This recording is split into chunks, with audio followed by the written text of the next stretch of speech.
Assalamualaikum Bu Wahyu. Waalaikumsalam Pak Kris. Ini kok kelihatannya semangat dan dari mana ini Pak Kris? Iya, terima kasih Bu Wahyu. Hari ini memang saya semangat. Ini mungkin saya kali kedua. Saya tadi ke Karangasem ke tempatnya Pak Nas terkait yang sudah saya sampaikan kemarin. Saya WA panjenengan terkait tugas CGP yang sedang saya ampu, saya laksanakan terkait dengan pengambilan keputusan berbasis pemimpin pembelajaran. Ini mohon maaf Bu Wahyu, kiranya saat ini panjenengan ada waktu enggak ya? Karena kemarin Pak Kris sudah ada komunikasi dengan saya, insya Allah ini saya luangkan waktu sak cukupe Pak Kris pingin kita diskusikan sampai mana, insya Allah nanti kita sampai selesai. Siap, matur Bu Wahyu. Jadi intinya saya pilih panjenengan satu. Panjenengan kan termasuk kepala sekolah yang baru dan di Ndoro ya.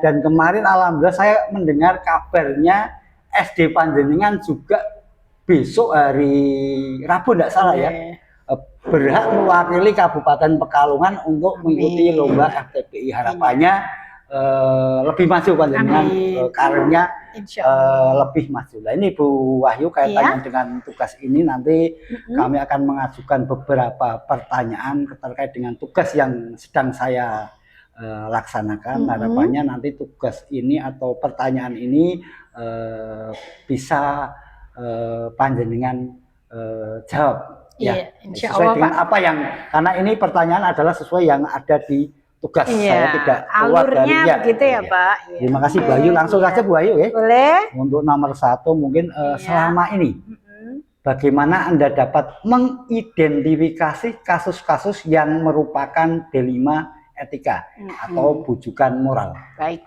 Biasanya begini Pak Kris, di sekolah itu kan ada banyak masalah nih. Kadang itu apakah termasuk kasus dilema etika atau bukan, itu harus kita kaji dulu, kita identifikasi. Nah dengan cara biasanya kami mendapatkan data dari guru-guru. Walaupun sesekali ada anak sendiri yang matur ke saya, tapi itu juga saya kumpulkan dari guru, dari anak atau pihak-pihak yang terkait. Seperti itu Pak. Ya, cukup jelas Bu Wahyu ya. Jadi didapat dari mungkin rekan sejawat ya, teman-teman guru, kemudian wali siswa ya, wali murid juga. Hal-hal yang mungkin yang tahu permasalahannya. Terima kasih Bu Wahyu untuk pertanyaan kedua mungkin. Selama ini bagaimana Anda menjalankan pengambilan keputusan di sekolah Anda, terutama untuk kasus-kasus di mana ada dua kepentingan yang sama-sama benar atau sama-sama mengandung nilai kebajikan? Betul, itu dilema sekali tuh Pak ya. Kemarin saya beri satu contoh kasus ya Pak, sebenarnya bukan kasus juga sih, tapi lebih ke permasalahan kompleks, bisa dikatakan kasus. Ketika anak tersebut pada tahap PPDB nih Pak. Nah di satu sisi anak tersebut usianya bisa dikatakan sudah cukup 7 tahun gitu.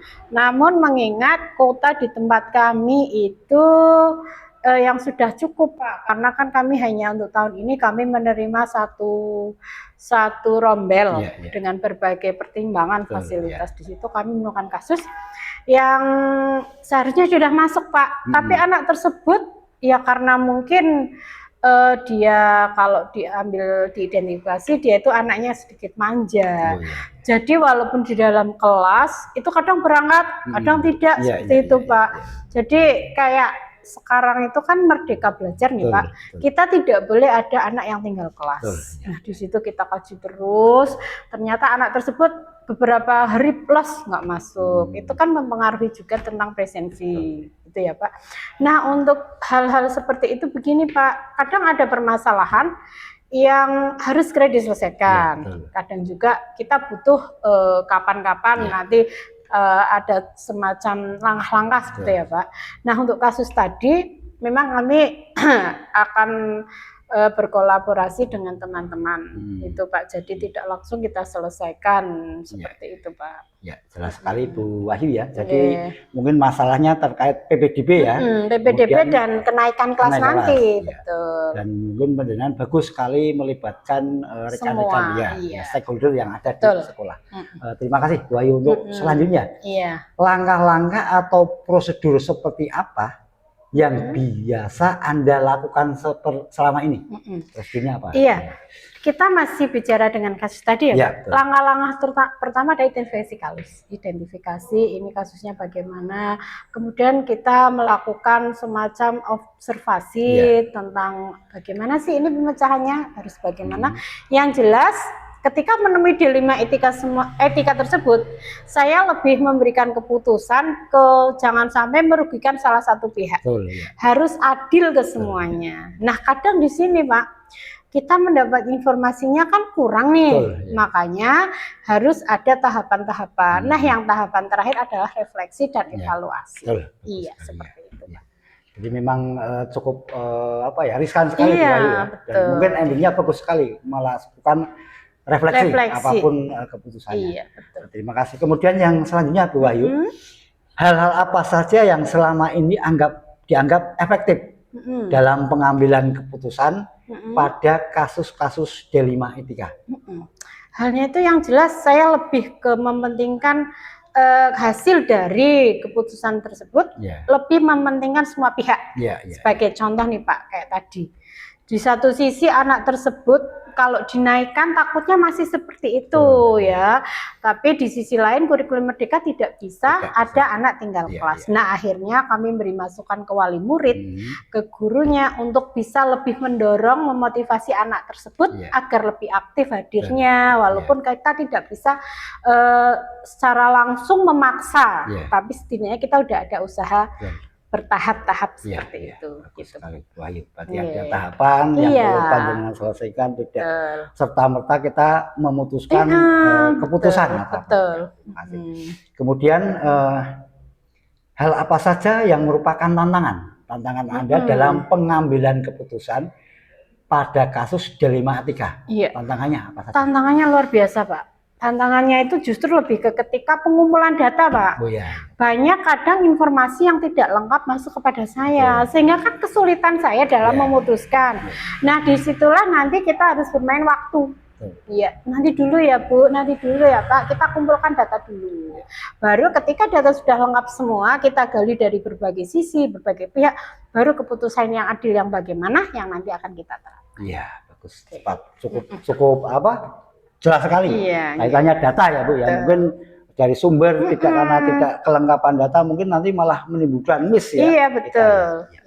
Kemudian selanjutnya Bu Wahyu, apakah Anda memiliki sebuah tata kala atau jadwal tertentu dalam sebuah penyelesaian kasus dilema etika? Apakah Anda langsung menyelesaikan di tempat atau memiliki sebuah jadwal untuk menyelesaikan? Bentuk atau prosedur seperti apa yang Anda jalankan? Baik, itu intinya kayak penjadwalan gitu ya Pak. Betul. Kalau begitu saya melihat ini Pak, kasus tersebut komposisi atau penanganannya bagaimana. Ketika kita menemukan kasus yang harus selesai hari itu, jadi saya secara langsung saya selesaikan. Namun ketika kita menghadapi kasus yang seperti tadi, kita kan tidak bisa Pak. Ketika kita menentukan kenaikan kes kita harus rapat. Nah di situ ada penjadwalan tertentu. Misal yang pertama, rapat pertama kita kumpulkan kira-kira masukan dari teman-teman guru terkait dengan evaluasi yang sudah dilakukan bagaimana. Setelah itu kita tentukan KKM, kemudian presentasi itu juga jadi pertimbangan kami. Jadi intinya ada masalah yang harus segera diselesaikan dan ada penjadwalan khusus terkait dengan masalah yang kita temui di lapangan. Seperti itu. Ya Bu Wahyu, mengidentifikasi kemudian mengklasifikasi. Ini yang kasus mungkin segera ditangani dan betul sekali kita dan menentukan istilahnya skala prioritas Bu ya. Selanjutnya Bu Wahyu, adakah seseorang atau faktor-faktor apa yang selama ini mempermudah atau membantu Anda dalam pengambilan keputusan dalam kasus-kasus dilema etika? Iya, seseorang atau faktor jelas sangat dominan Pak untuk menentukan. Yang pertama ada dari pihak guru, Dewan Guru.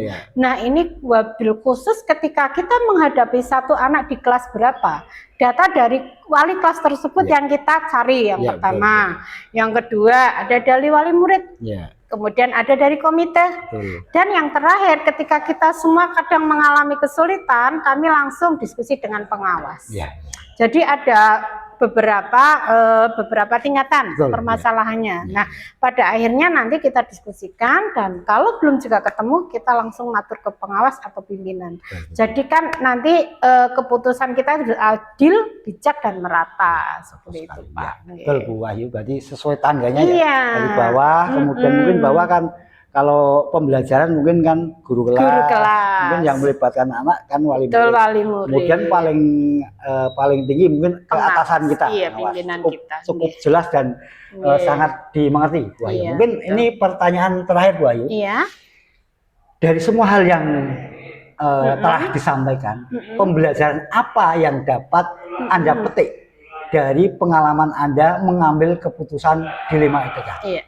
Yang jelas gini Pak, pembelajaran yang dapat adalah ketika kita jadi seorang pemimpin harus memberikan keputusan yang adil dan merata, dan itu harus dengan hati-hati. Seperti itu Pak. Jadi harus ada tahapan-tahapan tertentu yang harus kita lewati. Jadi tidak langsung dumai saya kepala begini, tidak. Kami lebih ke mengutamakan nilai-nilai kebijakan tadi. Kita kaji bagaimana jangan sampai keputusan yang kita berikan adalah merugikan salah satu pihak. Seperti itu Pak, harus adil dan merata ini seperti itu. Betul Bu Wahyu. Jelas berarti adil, merata, dan dampaknya juga tidak ada yang dirugikan Bu Wahyu. Karena suatu keputusan itu memang seperti itu Bu Wahyu. Kadang apa yang kita putuskan barangkali ada pihak-pihak lain yang tidak merasa tidak puaskan dan sebagainya, itu suatu. Tapi yang jelas terima kasih Bu Wahyu. Mungkin dari apa yang sudah saya ajukan pertanyaan panjenengan dengan jelas, dengan sistematis, dengan logis, realistis, bisa menjawab dan saya bisa terima. Dan harapannya semoga apa yang Anda sampaikan tadi saya bisa implementasikan, saya bisa terapkan seandainya suatu saat nanti saya menemui seperti itu. Ini suatu hal yang pembelajaran bagi saya terkait dengan pembelajaran ini yang jelas sangat menarik dan bermanfaat. Dan yang terakhir Bu Wahyu, mungkin karena waktunya sudah siang, panjenengan masih banyak aktivitas dan saya harus kembali naik ke Mesoi.